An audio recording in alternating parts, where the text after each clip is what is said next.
When white opens the game with the king pawn, if black is looking for a solid, challenging defense, a good reply is c6, turning the game into the Caro Kann, an opening which has been employed by several world champions and their grandmaster colleagues. This move prepares to confront white's central pawn with d5.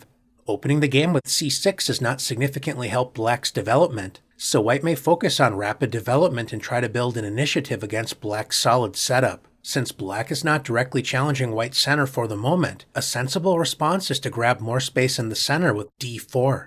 When black is ready to fight against white's center with d5, grabbing space in the center while challenging white's e4 pawn.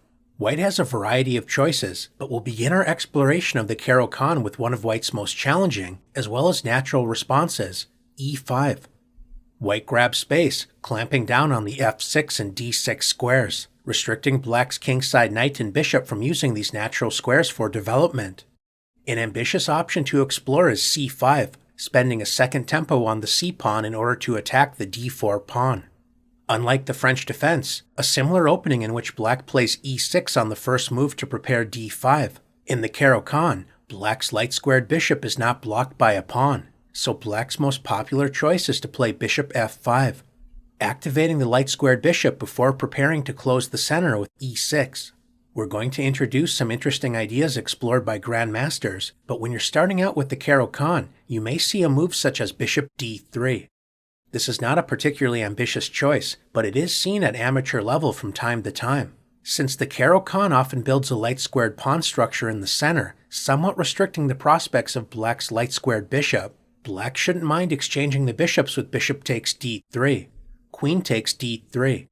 If black wants to simplify the game, then queen a5 check, intending to offer an exchange of queens with queen a6 is a reasonable path to explore.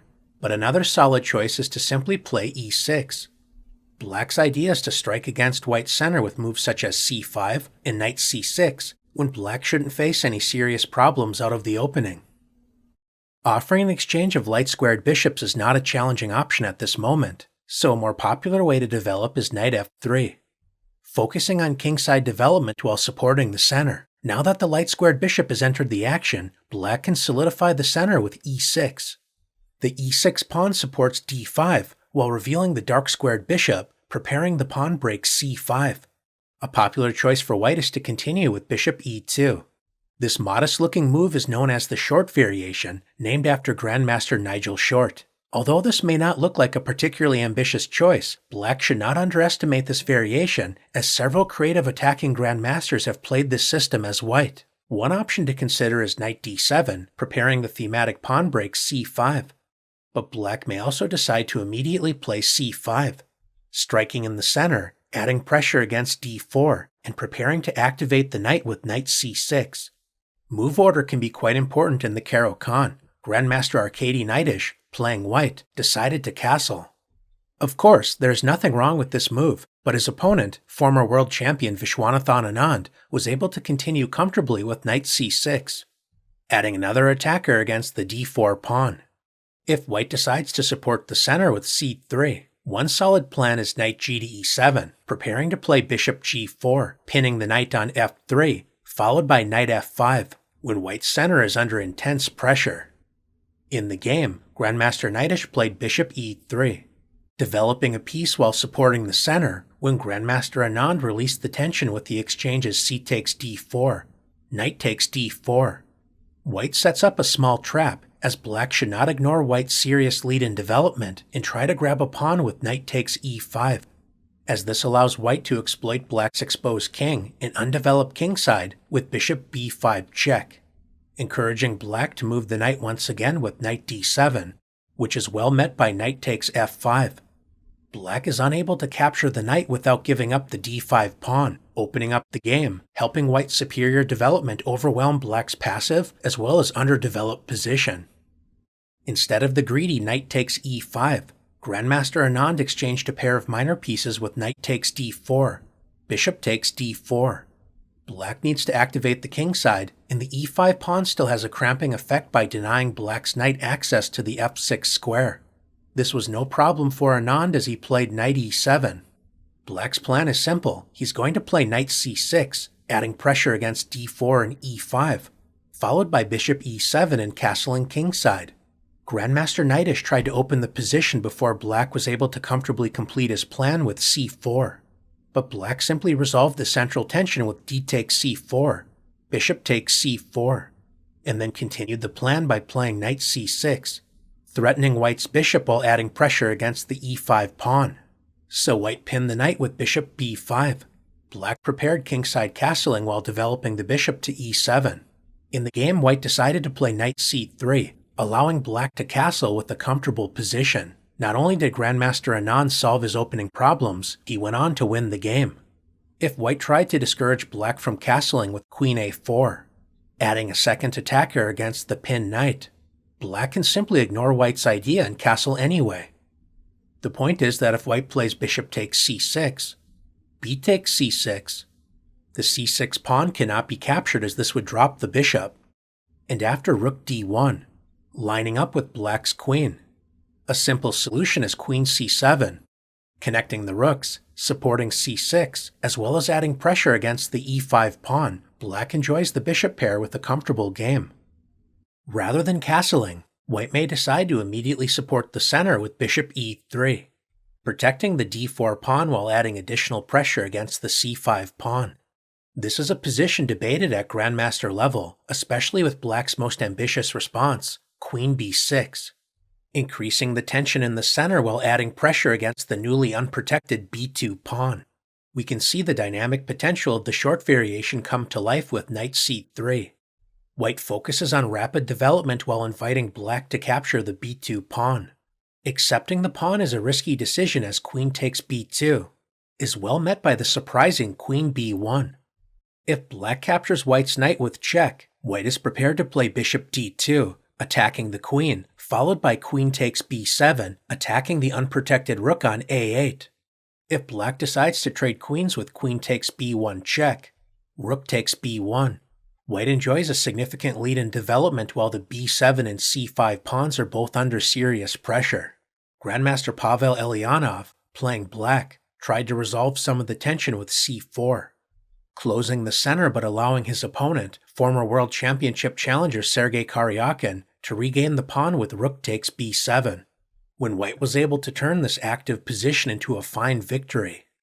Since queen takes b2 allows white the type of active chances the short variation tries to produce, a more reliable option for black is to play knight c6, continuing to intensify the central struggle.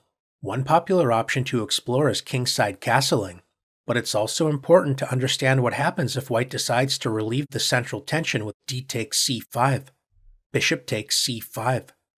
It looks like white is simply helping black catch up in development, but this is not a charitable act. White has a specific idea in mind after trading bishops with bishop takes c5, queen takes c5. Thanks to exchanging the dark squared bishops, in one grandmaster encounter, Hikaru Nakamura played knight b5, threatening both knight c7 and knight d6 check. So his opponent, Grandmaster Shakhriyar Mamedyarov, played the prophylactic king f8. Black's king is immune from any annoying knight checks, and knight d6 would not be a wise decision, as the e5 pawn would come under serious pressure, and with it, the knight on d6 would become quite unstable. White will favor centralizing the knight with knight b to d4, followed by kingside castling. White enjoys a central space advantage, although this is still double-edged as it will serve as a target for black.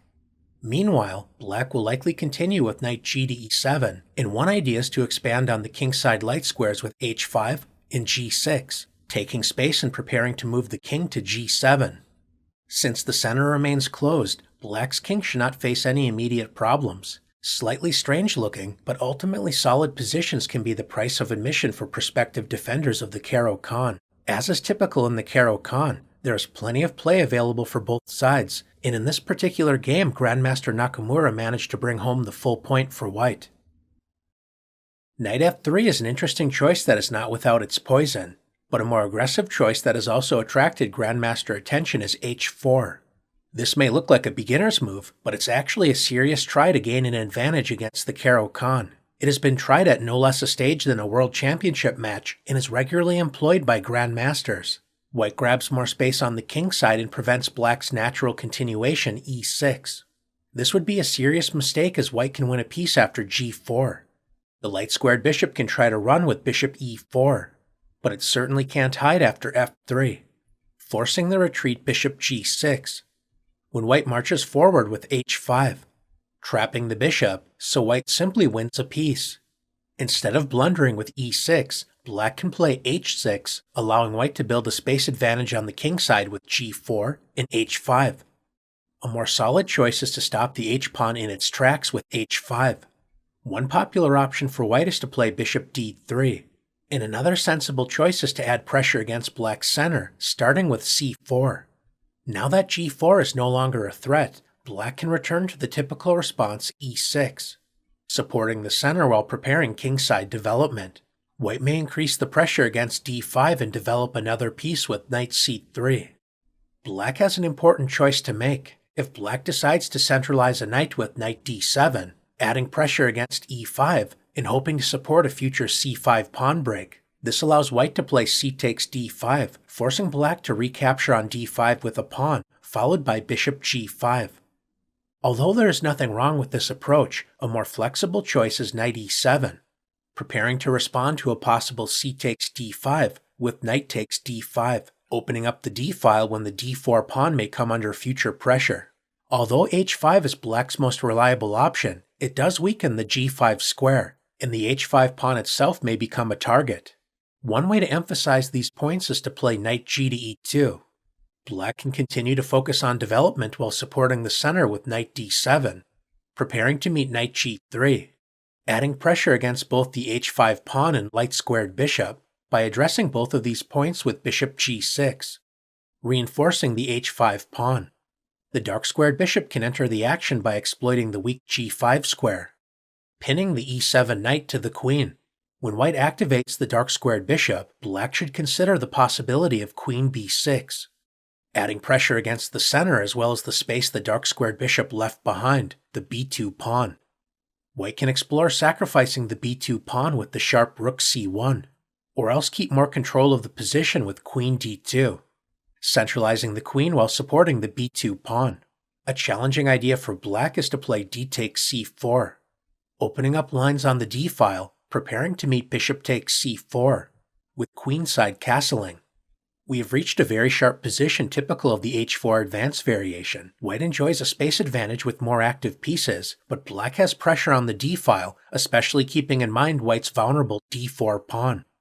White may decide to castle queenside, but another plan is to gain a tempo against black's queen with knight a4, followed by adding pressure down the c-file with rook c1, provoking interesting complications with no shortage of interesting play for both sides.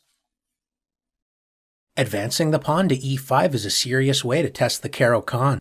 A less critical, but still important option is to simply exchange pawns with e takes d5, c takes d5. As we learned in the advance variation, black typically wants to activate the light-squared bishop before playing e6.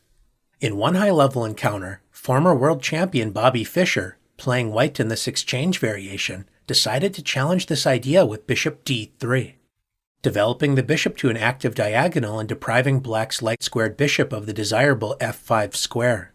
His opponent, former world champion Tigran Petrosian, responded with the sensible knight c6, adding pressure against the d4 pawn. If white decides to defend the pawn with knight f3, this allows black to activate the light-squared bishop with bishop g4, pinning the knight to the queen. So Bobby decided to play c3, reinforcing the center. Petrosian continued with knight f6, making a natural developing move and waiting to see how white will continue. Fischer actively developed the dark-squared bishop with bishop f4. We usually see knights quickly entering the game, but this unusual bishops before knight strategy makes it more difficult for black to comfortably develop the light-squared bishop. One interesting idea is to play g6, intending bishop f5, allowing white to double black's pawns on the f-file with bishop takes f5, g takes f5. Black is willing to accept this pawn structure in exchange for strong control over the light squares. Grandmaster Petrosian decided to activate his light-squared bishop immediately with bishop g4, attacking white's queen. Now that black has activated the light-squared bishop, the b7 pawn is no longer protected, so white responded with queen b3, adding pressure against black's center as well as the newly unprotected b7 pawn. Petrosian wasn't comfortable with the placement of white's queen and decided to play knight a5, disturbing white's queen as well as protecting the b7 pawn at the expense of misplacing black's knight on the edge of the board. Before retreating the queen, Fischer first inserted the useful move queen a4 check, provoking black to retreat the bishop with bishop d7. Now that the bishop is retreated, Bobby moved his queen to c2.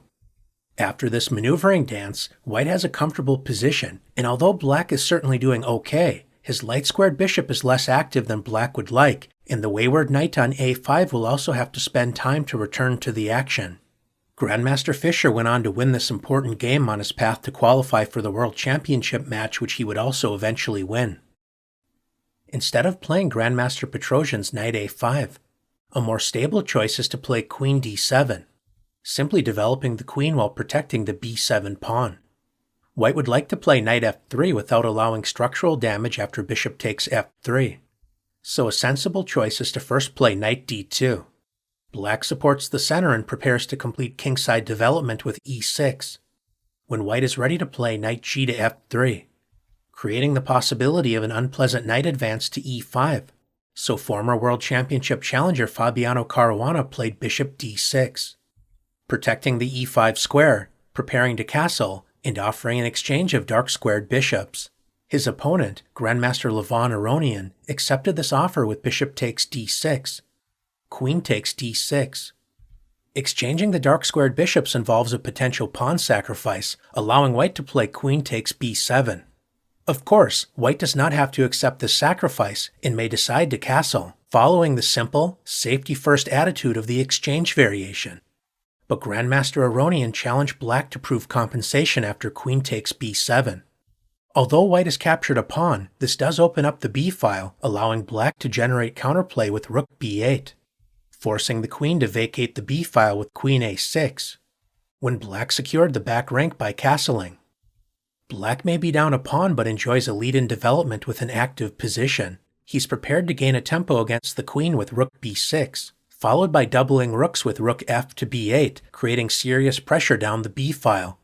Black has full compensation for the pawn, and even managed to win the game after some interesting adventures. Do not let an early exchange on d5 fool you. Instead of the less ambitious, although perfectly reasonable bishop d3, white can turn the game into the more dynamic Panov attack with c4, placing immediate pressure against d5. White is willing to accept an isolated queen's pawn position in order to generate active play. Black's most common response is to support the center with knight f6. The central struggle continues with knight c3. Black has three main ways to deal with this position. If you're looking for a straightforward as well as solid reply, then e6, preparing to complete development modestly with bishop e7, followed by kingside castling, is worth exploring. And the interested viewer is also encouraged to check out lines where black plays bishop b4, adding a Nimzo-Indian flavor to the position.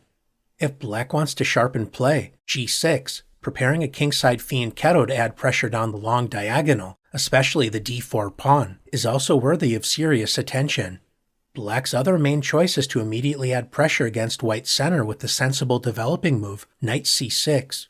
If white wants to keep the position complicated, then the dynamic bishop g5, attacking a key defender of black's center, is definitely worth exploring. Black can provoke sharp complications with d takes c4, revealing the queen's pressure against white's newly isolated d4 pawn. When in doubt, e6 is certainly a solid choice. And the slightly strange-looking bishop e6, supporting the center, has also proven to be a reliable option for black. Another popular option for white is to simply develop while supporting the center with knight f3. Black could certainly return to the e6 lines we previously mentioned, but Grandmaster Anish Giri played the more active bishop g4, pinning the knight to the queen, which indirectly adds pressure against the d4 pawn it was trying to support. Legendary Grandmaster Vasily Ivanchuk, playing white, showcases one key strategy in the Panov, compromising his pawn structure in order to test black's defensive skills. The complications begin with c takes d5, provoking knight takes d5. White attracts the knight to the d5 square and then plays the double attack queen b3, increasing pressure against the knight as well as the b7 pawn. Grandmaster Giri was able to damage white's pawn structure with the timely exchange bishop takes f3. Immediately playing queen b7 would allow the powerful response knight d to b4, when white's exposed queen and vulnerable king signals trouble for white. Ivanchuk continued with g takes f3. White's pawn structure has certainly seen better days, but black still needs to be careful. Like many other lines in the Caro Kann, since black often delays kingside development, king safety must be kept in mind. If black tries to grab a pawn with knight takes d4, forking the queen and unprotected f3 pawn. There are several ways to punish this move, but the most straightforward is bishop b5 check. Capturing the knight would allow queen takes b5 check, followed by winning the knight on d5. And if black blocks the check with knight c6, this also loses the knight on d5 without any chances for counterplay. Rather than playing the disastrous knight takes d4, Grandmaster Giri supported his center and prepared kingside development with e6. If black is able to comfortably complete development, then white's terrible pawn structure may prove to be his downfall, so white must play energetically, as Ivanchuk did with queen takes b7, capturing a pawn while attacking the newly undefended knight on c6, so black responded with knight takes d4, provoking the forcing sequence bishop b5 check, knight takes b5. It's important for white not to play automatically, as queen takes b5 allows queen d7, so Ivanchuk inserted the instructive Zwischenzug, queen c6 check. Since queen d7 would lose the rook on a8, black is forced to play king e7. Only after depriving black of the right to castle did white regain material with queen takes b5. Grandmaster Giri offered a trade of queens with queen d7. Although black's king doesn't look especially healthy on e7, it isn't so easy for white to directly exploit it. If allowed, black may consider f6 and king f7, improving the king's position and also liberating the dark-squared bishop. Ivanchuk decided to exchange knights followed by bishop g5 check, leading to simplifications, ultimately resulting in a draw. Although Grandmaster practice has demonstrated with proper play black should be able to equalize against the Panov, there are many pitfalls to avoid in order to reach such a position. This is certainly an interesting attempt to take a Caro Kann player out of their comfort zone, so this variation will typically reward the better prepared and more experienced player. We have spent most of our time focusing on white responding to d5 by moving the e4 pawn, but it's also important to consider the natural response knight c3.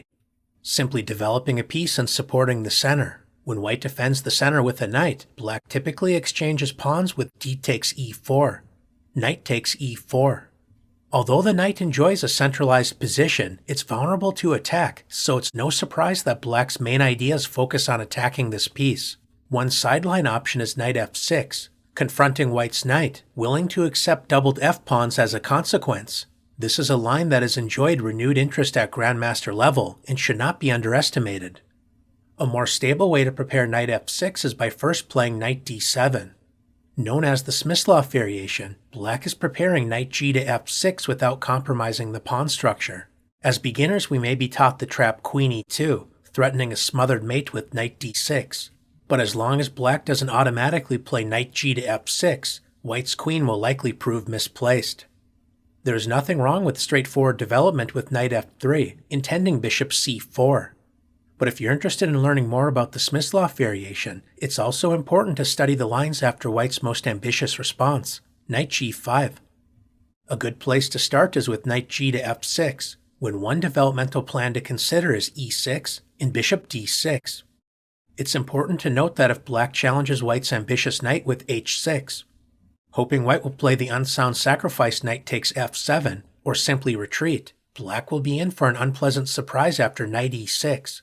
The surprising knight lunge is immune from capture because f takes e6 allows queen h5, leading to checkmate. Black should probably settle for queen b6, when white can gain the bishop pair with the promising knight takes f8. But if black decides to play more aggressively with queen a5 check, provoking bishop d2, in order to add pressure against the d4 and b2 pawns with queen b6. Now that the d8 square is no longer occupied by the queen, it appears f takes e6 is a threat, but white may calmly respond with bishop d3. White enjoys an excellent position with a tremendous lead in development. The queen is tied down to the c7 square, and if black makes the mistake of playing f takes e6, This allows the instructive tactic Queen h5 check, forcing King d8.